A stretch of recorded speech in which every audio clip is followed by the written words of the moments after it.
Hello and welcome back to Codex Lee. My name is Lee and this is a channel all about books. So 2019 has been an excellent reading year for me. I read more books in 2019 than any year that I can recall, frankly. And there are three reasons for that. One of them is I've had a lot of free time this year. I moved to a new country. I moved from England to New Zealand and I haven't been working for this year. I'm starting a new job in the new year, but I've had a lot of free time on my hands and I've used a lot of that free time to read. The second reason is I discovered audiobooks this year. I was quite snobbish towards the idea of audiobooks prior to this year, but then I started listening to podcasts at the end of last year, and then I started listening to audiobooks this year, so that has really helped.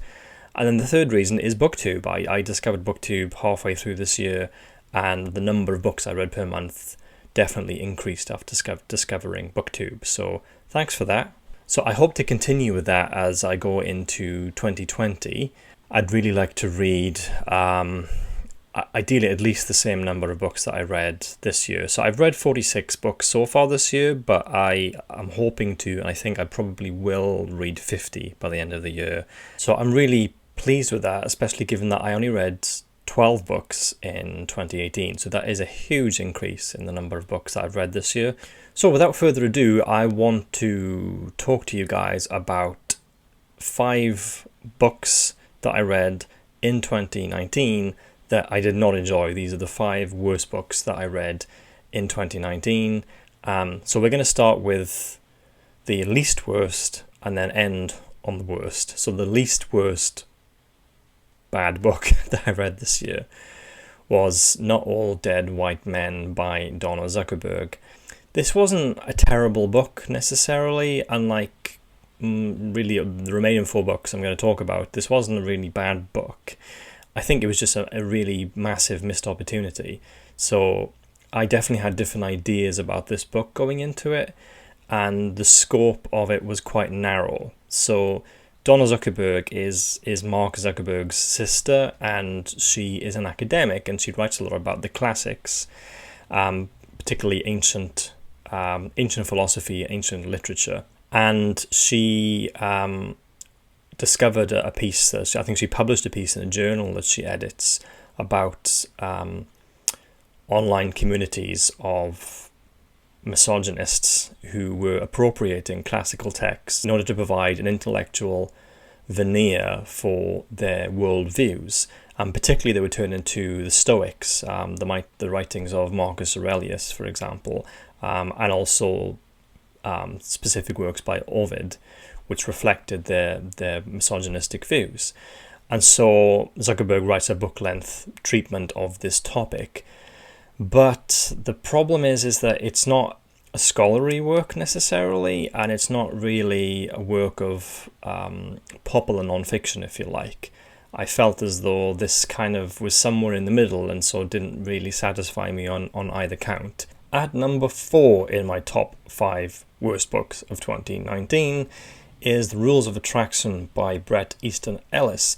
This is one of 2 books by Bret Easton Ellis I read this year, both of which I had my physical TBR. I'd owned these books for many, many years. I think I bought them when I was a teenager, and I thought the Bret Easton Ellis was cool. I think probably because I'd seen the film version of American Psycho, which, by the way, is very good. American Psycho was the other book that I read this year, which is better than The Rules of Attraction, but I can't really recommend either of them.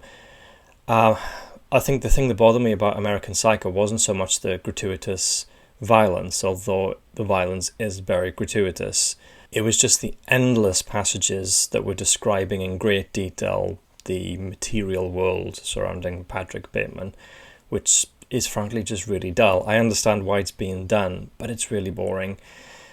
Rules of Attraction, I just don't know what this book is trying to say. I feel like Bret Easton Ellis is trying to say something in American Psycho about this particular strand of American society that arguably has become more relevant today, especially given that Donald Trump is name-checked multiple times in American Psycho. The Rules of Attraction is more like a piece of juvenilia, which I think that Easton Ellis wrote shortly after he graduated from college. It is set in college. It is this very hedonistic, nihilistic sort of group of students that we follow through different perspectives during the course of this book. It's not boring, I'll give it that, but nevertheless, I just don't understand the point of this book necessarily.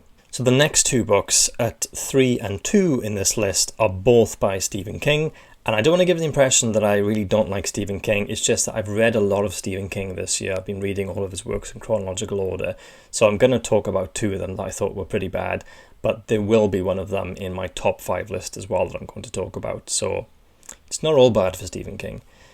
At number 3 is Cujo. Now, I think that my perspective on Cujo and some of the kind of more recent Stephen King books I've read are coloured by the fact that I'd read so many Stephen King works and the sexism in them was just, I found draining, I found exhausting. And there's just so much sexism in Cujo. There are so many misogynistic point of view characters in this that I found it wearying. The story itself is a very familiar one. There is a killer dog, there's a woman and her son in peril, and there's a long stretch at the start where we're getting to know these various different characters, and I just don't find any of the characters interesting, so that even when we get to the point where some of these characters are in extreme peril, I just didn't really care. I was more interested in the dog. The more interesting part was as the dog Cujo himself was becoming rabid and was aware of the fact that something wasn't right with him. I found that really sad and really interesting and sympathised much more with the killer dog than with the murdered victims of said dog.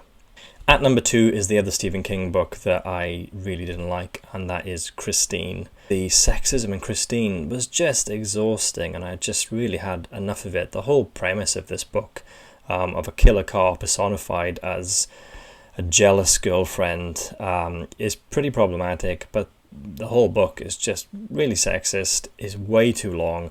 I've already talked about this quite a lot in a previous wrap-up, but this to me is by far the worst Stephen King book that I'd read this year.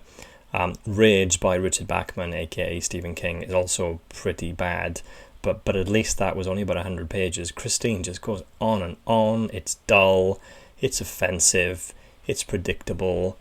It's just a bad book. And at number 1 on the list of worst books of 2019 that I've read is The Fog by James Herbert. Again, I've done a video on this, an entire video where I review The Fog, and I'll put that up there for you. Another book which is just really offensive, really sexist, but in addition to being really sexist, is obviously deeply homophobic.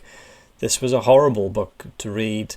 The plot was fairly predictable. The writing is terrible. At least with the bad Stephen King books I'd read this year, at least like the writing isn't bad, even if the plotting is bad and the characters are bad. But the writing in The Fog was just awful, and the characters were paper thin. And I just can't see myself picking up another James Herbert book, I'm afraid. I just thought this was just terrible. I gave it 2 stars, which is kind of being generous. I sort of wanted to give it 3 stars, because this was included in Stephen King's top 10 books from 1950 to 1980, as included in Danse Macabre by Stephen King. And there is one sequence in The Fog that I really enjoyed reading, set on Bournemouth Beach, but the rest of the book was just terrible. This was by far the worst book that I read this year. So there you go. Those are the worst 5 books I read this year, and I think one of the recurring themes through this is the misogyny. And I don't want to spend much of 2020 talking about how I find books problematic and offensive and so on. I'd rather just not read those books and bore you with that kind of thing. But I did read a lot of horror this year, and I particularly read a lot of Stephen King, and there was just a lot of sexism in it. At number 5 in this list was a book about sexism, but I just didn't feel as though it treated the subject very well, so that was a letdown. And the others were just varying degrees of sexism and homophobia, And the reason why The Fog is top of this list is because it had all of those things, but it was also just very badly written. Most of the books I've read this year were not bad books. Actually, most of what I read this year were good books. But there were 5 exceptional books, and I will tell you my top 5 books of 2019 in my next video. So I'll see you guys soon.